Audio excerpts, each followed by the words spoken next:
Not all of the airbenders were killed at Sozin's comet, but many of them were, in part, because of one notorious character. Let's talk about that today. Hey folks, welcome to another timeline video. Today, let's discuss Monk Afiko, the airbender who appeared in the short-lived Avatar: The Last Airbender trading card game. Somewhere between 50 and 30 years before the airbender genocide, Afiko was born to lands unknown, though it's assumed that he was either given or born to the Southern Air Temple among the air nomads. His age is never specified in the lore, but considering his beard is free of any grays, and considering that in our own real world, most men have at least one gray hair between the ages of 35 and 50, that's where this figure comes about. After Afiko's birth, nothing much of note comes about, so we can assume he led a relatively normal air nomad life. But at some point before the airbender genocide, he earned his airbending tattoos. And it's my speculation that he received these tattoos relatively young, perhaps even in his teens, somewhere in the range of 35 to 20 BG. I'll explain more of why I think this in a moment. In 0 AG, just before Sozin's comet, Afiko grew jealous after it was revealed that one of his own air nomads in the Southern Air Temple, Monk Aang, was now Avatar Aang.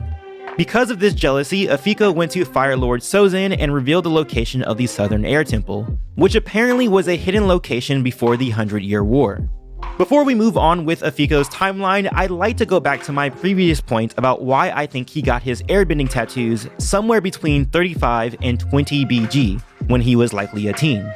As we know from the show, when Aang earned his airbending tattoos, he was noted as the youngest airbending master in history at the age of 12. I believe Monk Afiko's jealousy started somewhere around that point because it could have been that he previously held the title of the youngest airbender master, say anywhere from the ages of 13 to 15, until that title was snatched away by the new Avatar.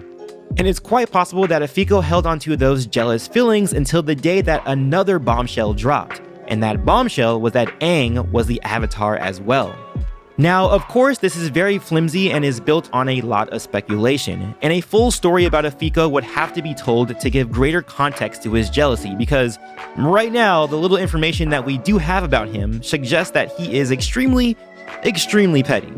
Anyway, as we know, the Fire Nation was successful in slaughtering the monks at the Southern Air Temple in 0 AG, but they were unsuccessful in killing Avatar Aang, who had run away before the attack. Even so, the young Avatar was out of the picture, and Afiko continued his work with the Fire Nation between 0 and 5 AG to kill any remaining airbenders. It might have even been Afiko's idea to leave air nomad artifacts scattered around the Earth Kingdom to lure them to safe havens like the Northern Air Temple, as we learn in the one-shot comic Relics. But we can speculate on what Afiko was doing during his 5-year partnership with the Fire Nation.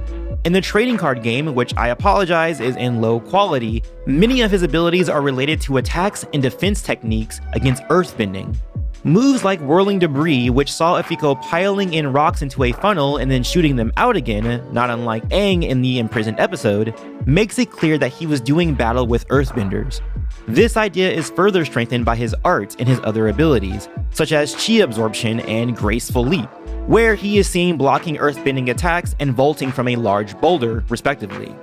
Fortunately, karma came and bit Afiko in the butt. In 5 AG, after years of hunting down his fellow airbenders and fighting earthbenders in the name of the Fire Nation, Fire Lord Sozin ordered for Monk Afiko's execution on the grounds of being a traitor.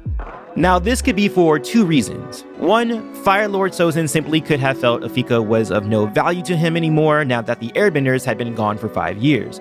But I think it's more likely that, knowing what we know of Afiko, the monk was scheming behind Sozin's back, perhaps even trying to dethrone the Fire Lord in some way, as we've seen that he is sort of drunk with power. And that's the reason Sozin had him killed, though he played it as a justified execution because Afiko couldn't be trusted after betraying his own people.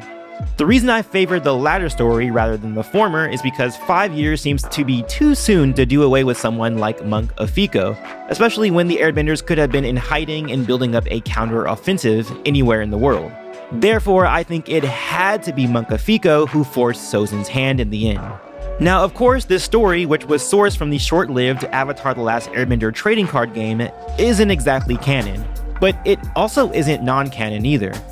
What I mean by that is that it does not conflict with anything that happens within the current storyline, But it also hasn't been officially verified either, though it should be noted that the original creators of the show, Mike DiMartino and Brian Konietzko, as well as Nickelodeon, did meet with the creators of the game, so it's assumed that some approval or oversight was given during that time. So the story rests in a strange limbo of non-canon and canon.